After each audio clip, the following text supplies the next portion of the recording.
Hace algunos días me preguntaba cuál es la geopolítica del coronavirus. ¿Es solamente esos datos de cantidad de personas afectadas, las víctimas fatales, son esos mapas que muestran las áreas comprometidas con un proceso de expansión del virus, o hay algo más? Y yo creo que sí. Yo creo que hay una dimensión política y unas tensiones estratégicas que no solo circulan alrededor del episodio, sino que lo atraviesan. Y voy a compartirle algunas de mis reflexiones.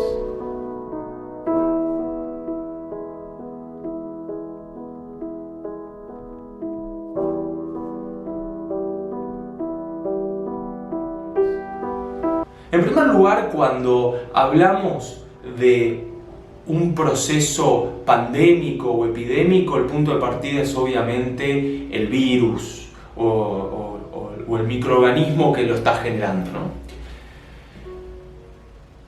Hay algunas características fundamentales que son importantes ir detectando inicialmente: cómo se contagia, si es por aire, por sangre, por piel, cuáles son las características sintomáticas, cómo se detecta, qué tan letal es decir, cuántas de las personas afectadas por el virus son víctimas fatales, qué tan rápido se generan estas víctimas fatales y finalmente dónde ocurre. No es lo mismo que ocurra o que el brote se inicie, así por decirlo, en una gran capital cosmopolita interconectada con el mundo económica y financieramente, que en un pueblo aislado en el desierto. Entonces, ¿cuáles son las características específicas de esta cepa del coronavirus que hace algunos días adquirió el nombre oficial de COVID-19? Bueno, en primer lugar, no es la primera vez que hay un brote de alguna cepa del coronavirus. Sin ir más lejos, solo en el siglo XXI hemos tenido ya el brote de SARS en el año 2003 y el brote de MERS en el año 2012, que fueron otras cepas del coronavirus. Y ahora en el 2019-2020 tenemos la que se llama COVID-19. Incluso si consultamos los datos comparativamente, ¿no?, para tener algún tipo de perspectiva, COVID-19 no parece ser de la misma magnitud que los otros casos, es de una magnitud menor.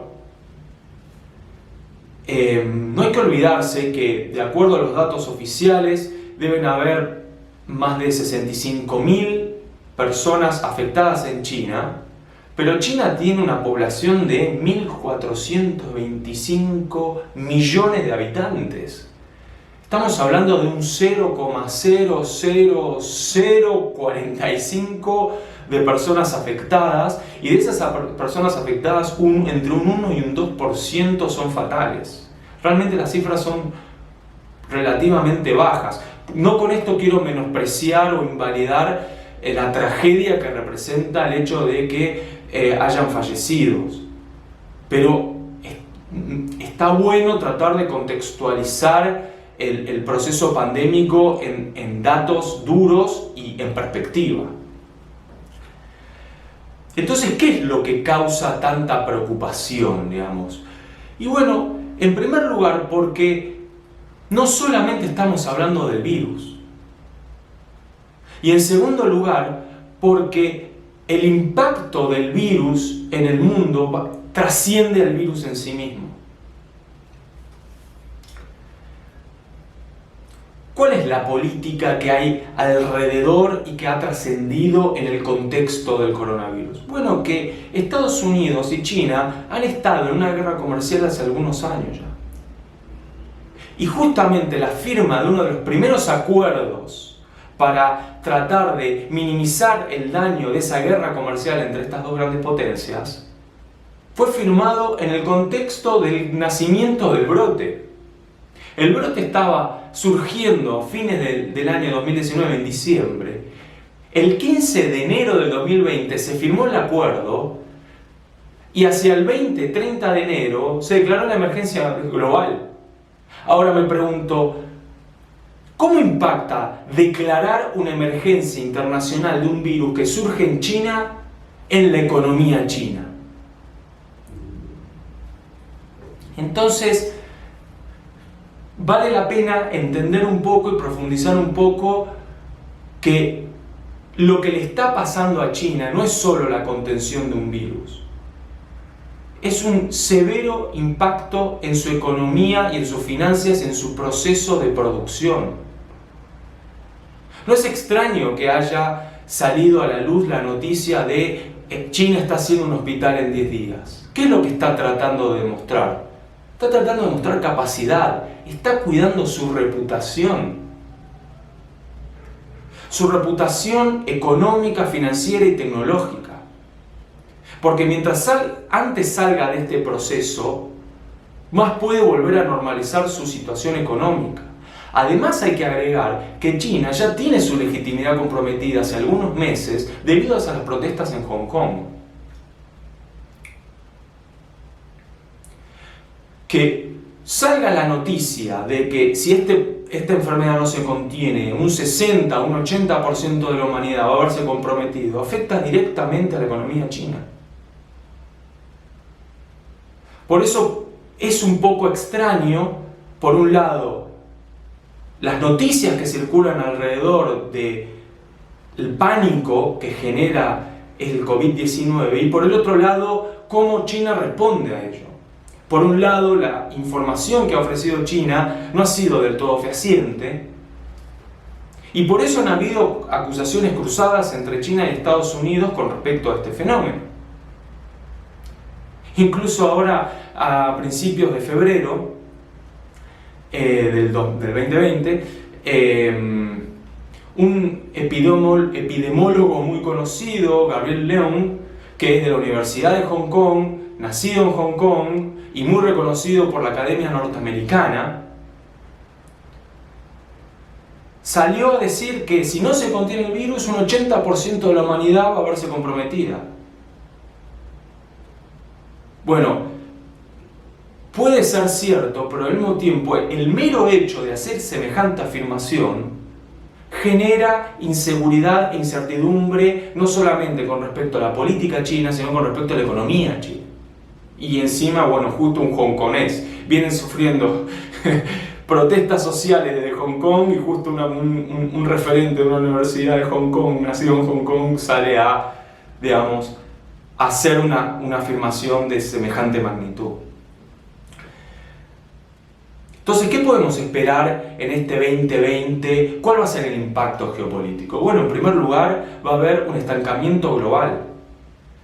La economía china representa un gran porcentaje del crecimiento global y su, digamos, estancamiento va a afectar correlativamente al crecimiento mundial. Obviamente China se espera que tenga un proceso de crecimiento menor a lo proyectado. Este primer cuatrimestre va a ser bastante peor de lo que se hubiera esperado antes de que surja el coronavirus, o el COVID-19 para ser más específicos. Wuhan, la provincia donde surgió, es un polo industrial tecnológico que en este momento está totalmente paralizado. El comercio internacional, la cadena de suministro internacional va a verse comprometida. Y obviamente los países limítrofes que viven regionalmente del movimiento económico chino, no solamente por el turismo, sino por la cadena de suministros, la exportaciones, importaciones, y además países menos desarrollados que no tienen la infraestructura sanitaria para protegerse de este proceso, van a verse muy afectados, no solo económicos, sino posiblemente en la cuestión sanitaria. Países que tengan vinculaciones con China en lo económico también, más allá de la región, estoy pensando en África, estoy pensando en América Latina, van a verse también muy afectados. ¿Y cuáles son los aprendizajes? Bueno, el principal aprendizaje es que pareciera ser que el comercio internacional y la guerra comercial está ocurriendo en otros términos. Y que a pesar de la emergencia internacional, muchos actores están encontrando las ventanas de oportunidad para actuar en su favor. Y que los países que no están desarrollados lo suficiente como para aprovechar estas oportunidades van a sufrir todo lo contrario, van a sufrir las consecuencias negativas del estancamiento económico global. Y que es fundamental comprender que es importante generar no solamente las capacidades para contener un proceso epidémico, la cuestión sanitaria es fundamental, la científica tecnológica es fundamental, pero también hay que entender cuáles, en un mundo globalizado como el que tenemos, cuáles son las consecuencias de procesos que aparentan no ser inicialmente económicos, pero que tienen un impacto económico directo. 熊子家族的各位亲友们、各位长辈们，我是金慧，我目前还在武汉韩国这个地区。我向大家汇报一下。